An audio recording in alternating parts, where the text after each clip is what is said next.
This has to be the last question. All right, I'll make it quick. Yeah. Earlier when you talked about criminality and creativity trends in men peaking at 14, it reminded me of something you said. I think it was Joe Rogan talking about SJWs and kind of in how they create their own chaos, talking about how adolescents have this drive to change the world.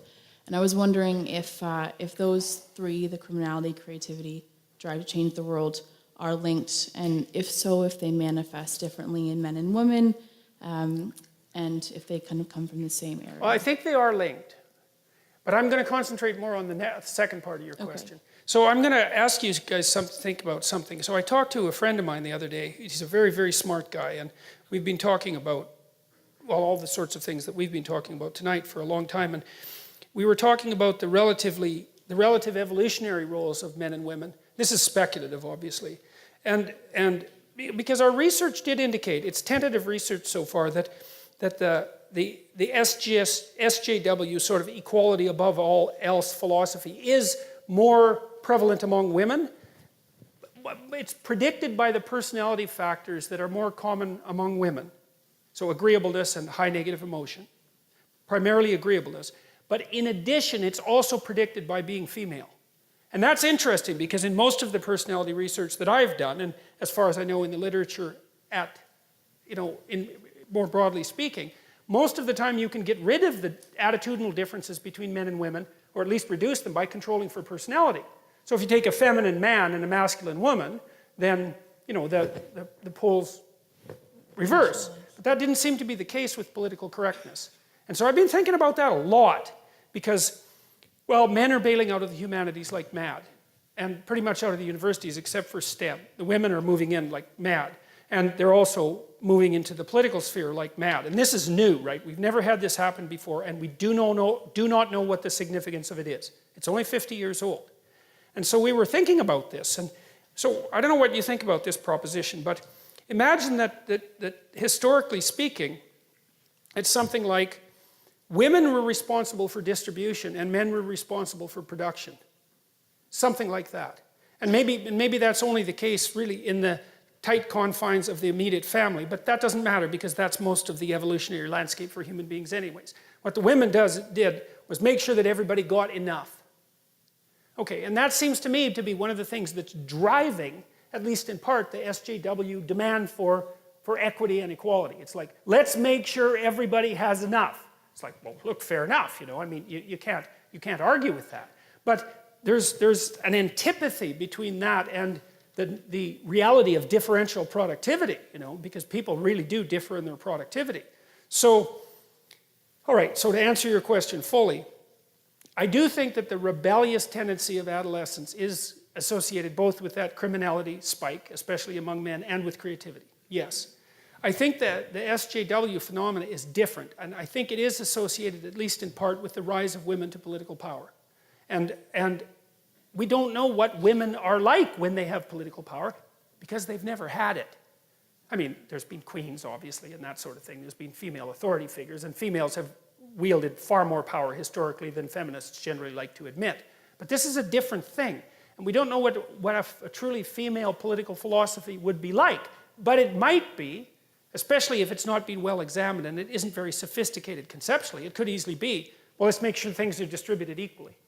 Well, yeah, but sorry, that's just not going to fly. Do you think in terms of the West with SJWs, and you talked about last lecture as well, creating chaos when there is none, otherwise it'd be static, do you think there would be any validity in saying that in a country like Canada where we're pretty gender equal, is there any merit to thinking SJWs are trying to create chaos even when there arguably is none on a mass level? Obviously there's still problems. Why would they do that?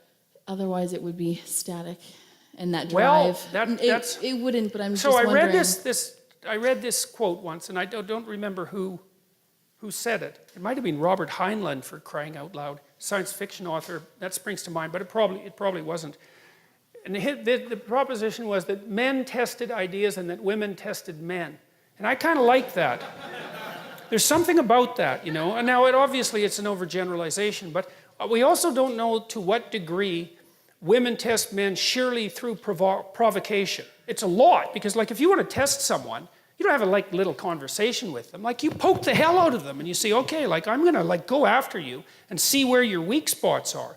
And it seems to me that in this constant protest and use of shame and all of that goes along with this sort of radical movement towards egalitarianism, that there's a tremendous amount of provocation. And God, I'm going to say this too, even though I shouldn't. But I don't believe this, but I'm trying to figure it out. You know, I thought it was absolutely comical when 50 Shades of Grey came out. Eh? I just thought that was just so insanely comical that at the same time, there's this massive political demand for like radical equality and say with regards to sexual behavior, and the fastest selling novel the world had ever seen was S&M Domination, right? It's like, oh, well, we know where the unconscious is going with that one, don't we?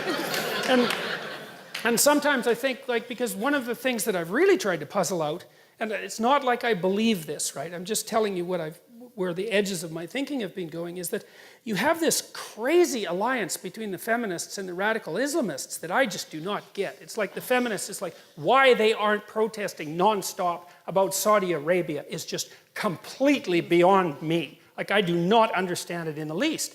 And I wonder too, I just wonder bloody well, this is the Freud in me, is like, is there an attraction? You know, is there an attraction that's emerging among the female radicals for that totalitarian male dominance that they've chased out of the West? And I mean, that's a hell of a thing to think, but after all, I am psychoanalytically minded, and I do think things like that. Because, like, I just can see no rational reason for it. The only other rational reason is that, well, the West needs to fall, and so the enemy of my enemy is... My friend, exactly. Now, what is it?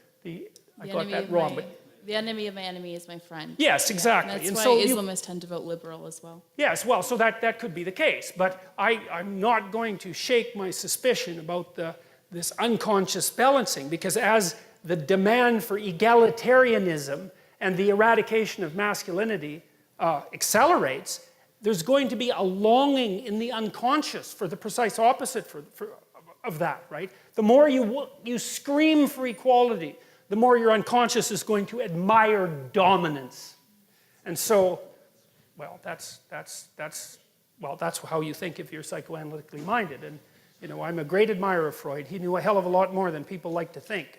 And so, which is partly why everyone still hates him, even though it's been 100 years since he's, you know, really been around. So, all right, we should stop.